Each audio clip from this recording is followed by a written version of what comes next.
Hello everyone. In this video I will show you that how can you delete or clear the location history on your iPhone. So to do this, first of all open settings of your iPhone. Now in the settings app, scroll down and tap on privacy and security.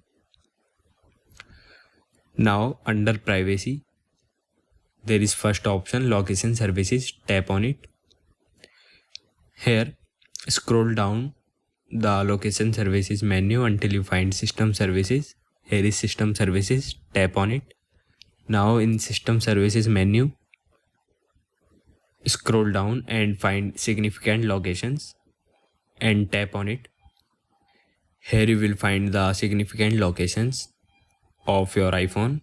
To clear all recorded significant locations, tap on clear history at the bottom of the screen and confirm that you want to clear your significant locations by tapping on clear history again in the pop-up confirmation dialog. And now your history is cleared.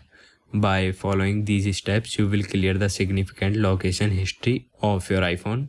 Thank you everyone.